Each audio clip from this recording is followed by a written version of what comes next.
오늘 우리는 성경에서 가장 극적이고도 충격적인 한 장면을 목격하게 될 것입니다. 마치 거대한 대하드라마의 절정을 보는 듯한 이 사건은 이스라엘의 광야 여정 중반부 가데스 바네아 사건 이후 약속의 땅에 들어가지 못하게 된 백성들 사이에 불만과 허무함이 가득했던 시기에 일어났습니다. 레위의 증손 고핫의 손자 이스할의 아들 고라와 르우벤 자손, 엘리압의 아들 다단과 아비람과 벨렛의 아들 온이 당을 짓고 이스라엘 자손 총회에서 택함을 받은 자 곧 회중 가운데에서 이름 있는 지휘관 250명과 함께 일어나서 모세를 거스르니라. 여기서 핵심 단어인 당을 짓고는 단순한 모임이 아니라 자신의 목적을 위해 세력을 규합했다는 뜻입니다. 지금 그들이 모세의 장막을 향해 행진합니다.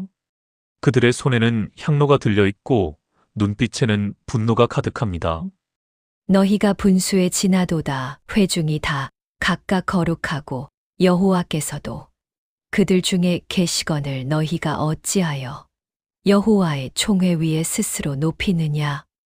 고라는 모두가 거룩하다는 인본주의적 논리를 내세웠지만 사실 그 속내는 하나님이 세우신 권위와 질서에 대한 질투였습니다.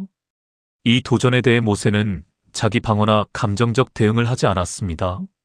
모세가 듣고 엎드렸다가 라고 기록합니다.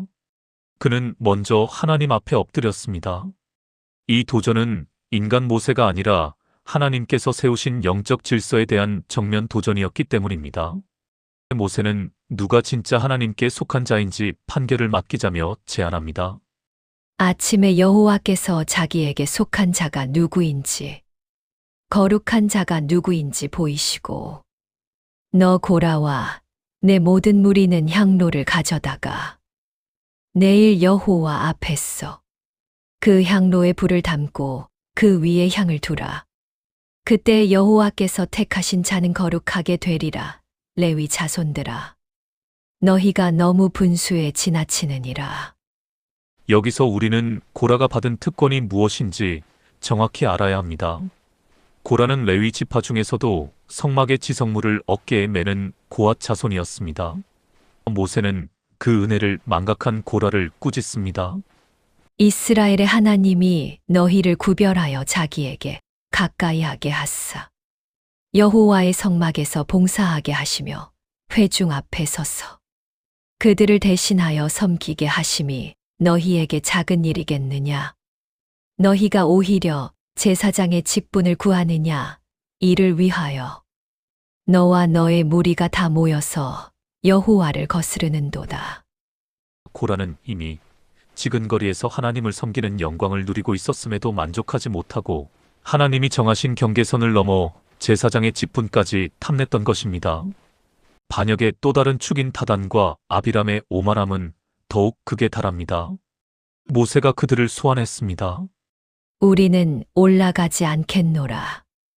내가 우리를 젖과 꿀이 흐르는 땅에서 이끌어내어 광야에서 죽이려 함이 어찌 작은 일이기에 오히려 스스로 우리 위에 왕이 되려 하느냐. 내가 이 사람들의 눈을 빼려느냐. 우리는 올라가지 아니하겠노라. 그들은 지금 어디를 젖과 꿀이 흐르는 땅이라고 부르고 있습니까?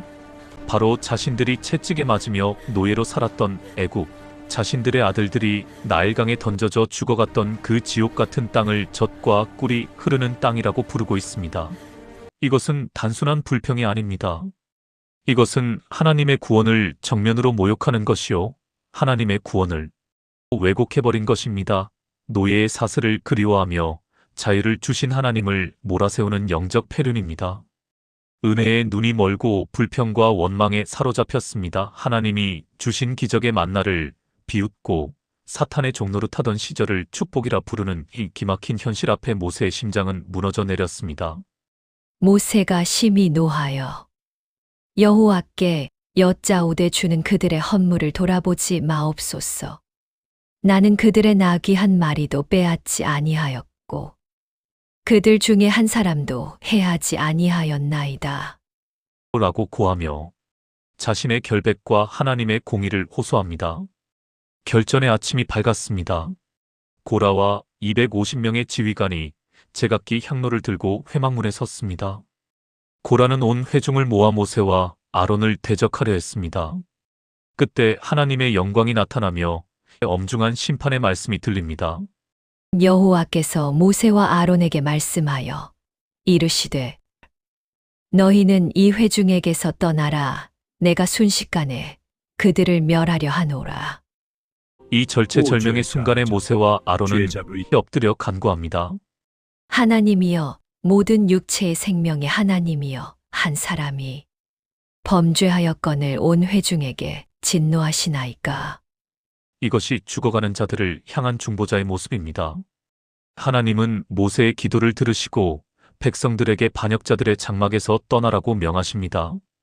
모세에게 말씀하여 이르시되 회중에게 명령하여 이르기를 너희는 고라와 다단과 아비람의 장막 사방에서 떠나라 하라.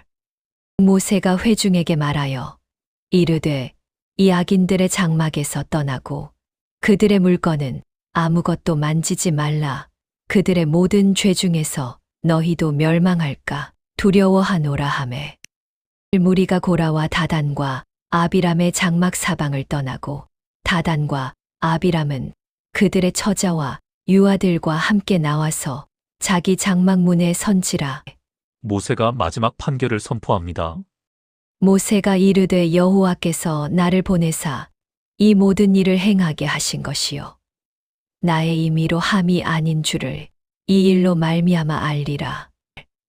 곧 이 사람들의 죽음이 모든 사람과 같고 그들이 당하는 벌이 모든 사람이 당하는 벌과 같으면 여호와께서 나를 보내심이 아니거니와 만일 여호와께서 새 일을 행하사 땅이 입을 열어 이 사람들과 그들의 모든 소유물을 삼켜 산채로 스올에 빠지게 하시면 이 사람들이 과연 여호와를 멸시한 것인 줄을 너희가 알리라. 말을 마치자마자 무시무시한 심판이 집행됩니다. 그가 이 모든 말을 마치자마자 그들이 섰던 땅바닥이 갈라지니라. 이 땅이 그 입을 열어 그들과 그들의 집과 고라에게 속한 모든 사람과 그들의 재물을 삼키매 그들과 그의 모든 재물이 산채로 스올에 빠지며 땅이 그 위에 덮이니 그들이 회중 가운데서 망하니라. 상상해 보십시오. 견고했던 땅이 입을 벌리고 고라와 다단과 아비람, 그들의 가족들과 소유물 모두가 산채로 삼켜지는 모습을. 그들의 비명소리가 점점 작아지다가 땅이 다시 닫혔습니다. 또한 동시에 여호와께로부터 불이 나와 향로를 든 250명을 순식간에 불살랐습니다. 여호와께로부터 불이 나와서 분향하던 250명을 순식간에 불살랐더라. 하나님께서는 제사장 엘르아살에게 명령하셨습니다. 불 가운데에서 향로를 가져다가 그 불을 다른 곳에 쏟으라. 그 향로는 거룩함이니라. 사람들은 범죄하여 그들의 생명을 스스로 해하였거니와 그들이 향로를 여호와 앞에 드렸으므로 그 향로가 거룩하게 되었나니 그 향로를 쳐서 제단을 싸는 철판을 만들라. 이스라엘 자손에게 표가 되리라 하신지라. 불탄 자들의 놋향로를 거두어 쳐서 제단을 싸는 철판을 만들라고 하신 이유는 그 향로들이 여호와 앞에 드려지면 거룩하게 되기 때문입니다. 이 얼마나 역설적입니까? 하나님을 대적하는데 사용된 도구가 하나님께 거룩하게 구별되었다니. 제사장 엘르아살이 불탄 자들이 드렸던 놋향로를 가져다가 쳐서 제단을 싸서 이스라엘 자손의 기념물이 되게 하였으니 이는 아론 자손이 아닌 다른 사람은 여호와 앞에 분향하러 가까이 오지 못하게 함이며 또 고라와 그의 무리와 같이 되지 않게 하기 위함이라. 하나님이 정하신 질서를 어기는 것이 얼마나 두려운 일인지 연구한 기념물로 삼으셨습니다. 그러나 비극은 여기서 멈추지 않았습니다. 바로 다음 날 이스라엘 온 회중이 오히려 모세와 아론을 원망하며 너희가 여호와의 백성을 죽였도다. 믿을 수 없는 일입니다. 그 끔찍한 심판을 목격하고도 백성들은 여전히 모세와 아론을 원망했습니다. 하나님께서 심판하신 것을 모세와 아론이 죽였다고 비난한 것입니다. 회중이 모여 모세와 아론을 칠 때의 회막을 바라본즉 구름이 회막을 덮었고 여호와의 영광이 나타났더라. 다시 하나님의 진노가 임했습니다. 연병이 시작되었습니다. 이때 모세는 아론에게 외쳤습니다. 이에 모세가 아론에게 이르되 너는 향로를 가져다가 제단의 불을 그것에 담고 그 위에 향을 피워 가지고 급히 회중에게로 가서 그들을 위하여 속죄하라. 여호와께서 진노하셨으므로 연병이 시작되었음이니라. 아론이 모세의 명령을 따라 향로를 가지고 회중에게로 달려간즉 백성 중에 연병이 시작되었는지라. 이에 백성을 위하여 속죄하고 아론은 달렸습니다. 무슨 그림입니까? 대제사장 아론이 죽음과 생명 사이에 서서 백성을 위해 중재하는 모습입니다. 이때 성경 역사상 가장 장엄한 장면이 연출됩니다. 아론은 방금 전까지 자신을 죽이려 했던 백성들을 위해 하나님의 진노가 쏟아지는 그 심판의 한복판으로 향로를 들고 뛰어들었습니다. 이 사건에서 우리는 질서의 하나님을 봅니다. 하나님은 각자에게 분복을 주셨지만 고라는 남의 것을 탐내다 자신의 것마저 잃어버렸습니다.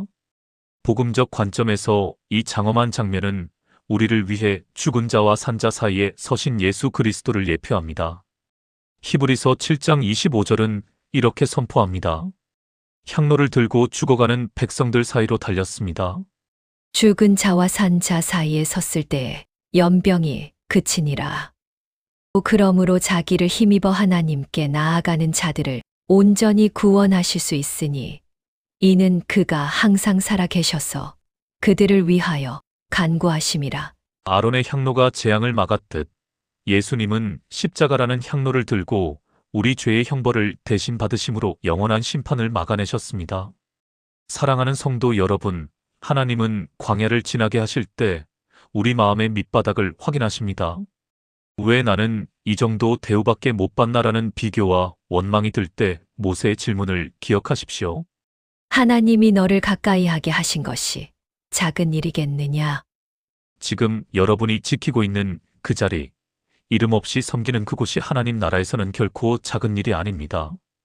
어떤 위치인가 보다 어떤 마음으로 서 있는가가 중요합니다.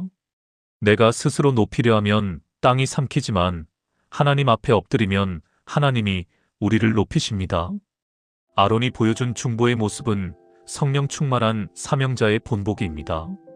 비난받아도 마땅한 자들을 위해 눈물로 재앙의 길목을 막아선 그 마음이 바로 하나님의 마음입니다.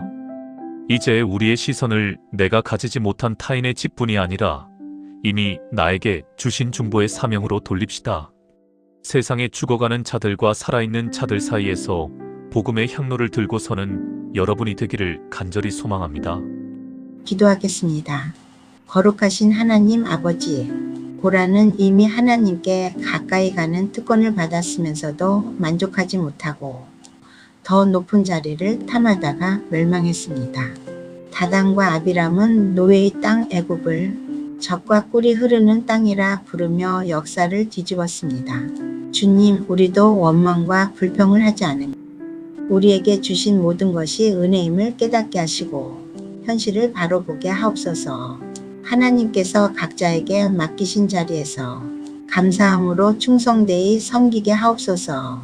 무엇보다 우리를 위해 영원히 간구하시는 대제사장 우리 주 예수 그리스도를 기억하며 감사하게 하옵소서.